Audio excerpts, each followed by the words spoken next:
Assalamualaikum warahmatullahi wabarakatuh. Saudara-saudaraku yang saya cintai, saya banggakan. Israel tidak saja menyerang fasilitas penting militer Suriah, tetapi juga menguasai, merebut, menduduki sebagian dari wilayah Suriah. Ini sudah sangat terlihat bahwa Israel yang berkehendak menginvasi dan ingin mengambil yang bukan haknya tanah di Suriah.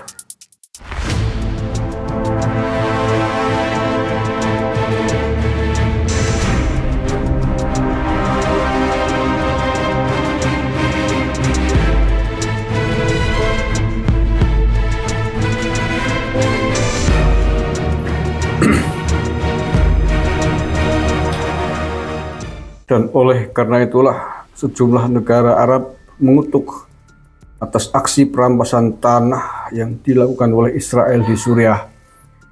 Baik, saya baca ini update-nya, saya ambil yang dari Kompas ya. Qatar, Arab Saudi, dan Irak mengutuk perampasan tanah oleh Israel di Suriah.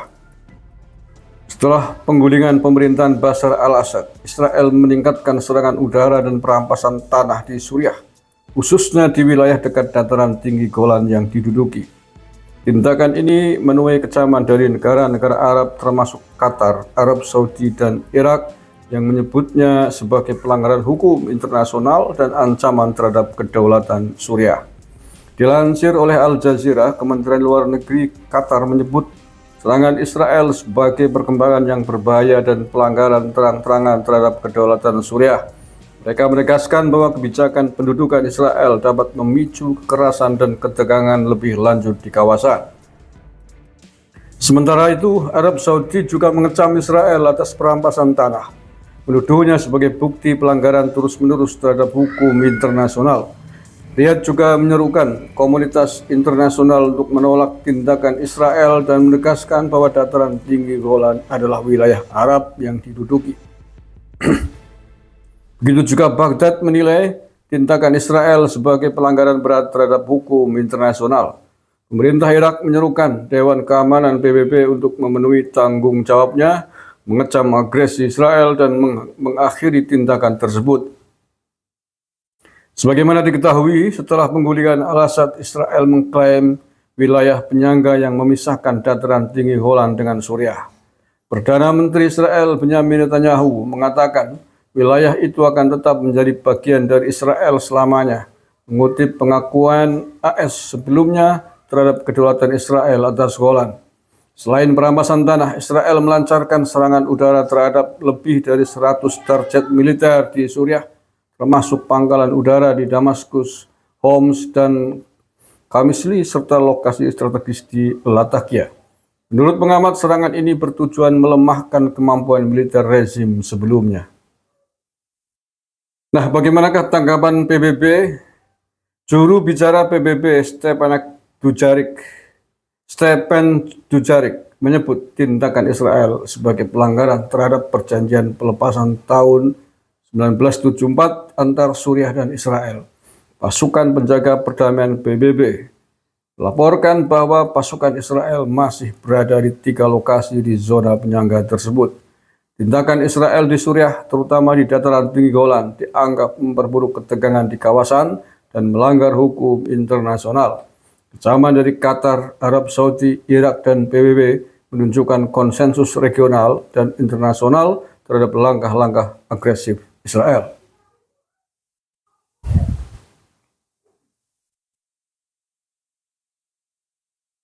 Nah, bagaimanakah sikap Suriah? Ya, walaupun presidennya sudah mengundurkan diri, masih ada suara dari Duta Besar Suriah. Saya tidak tahu sejauh mana kekuatan hukumnya. Saya bacakan ini sambil dari kantor berita kita, antara Duta Besar Suriah untuk PBB, Qusay al-Dahaq, pada Senin menyatakan bahwa Suriah telah mengajukan 2 surat yang sama kepada Sekjen PBB Antonio Guterres dan Dewan Keamanan PBB mengecam serangan Israel baru-baru ini di wilayah Suriah. Kami menyampaikan surat yang sama hari ini atas instruksi dari pemerintah Suriah kepada Sekretaris Jenderal, kepada Dewan Keamanan untuk mengutuk serangan Israel ini, kata Al-Dahaq kepada wartawan. setelah sesi tertutup mengenai Suriah di Dewan Keamanan PBB. Sebagai desakan kepada PBB untuk bertindak tegas, dia mengatakan, kami meminta PBB dan DKPBB untuk bertanggung jawab menjaga perdamaian dan keamanan internasional, serta untuk menghentikan serangan Israel atas Suriah. Al-Dahaq mengutuk serangan Israel baru-baru ini yang menurut dia menyasar warga sipil dan infrastruktur militer. Oke, bahkan serangannya ini tidak hanya menyasar fasilitas militer, tapi juga warga sipil. Astagfirullah. Dia menuduh Israel memanfaatkan masa transisi di Suriah untuk melakukan agenda pendudukan dan meminta DKPBB untuk memaksa Tel Aviv menghormati hukum dan resolusi internasional, termasuk perjanjian pelepasan tahun 1974. Menanggapi perkembangan di Suriah setelah kelompok anti-rezim menguasai ibu kota Damaskus, Al-Dahaq berkata, rakyat Suriah dan Suriah kini tengah menyaksikan era perubahan baru, babak baru sejarah. Rakyat Suriah berharap dapat mendirikan negara yang bebas, setara, menjunjung tinggi hukum dan demokrasi.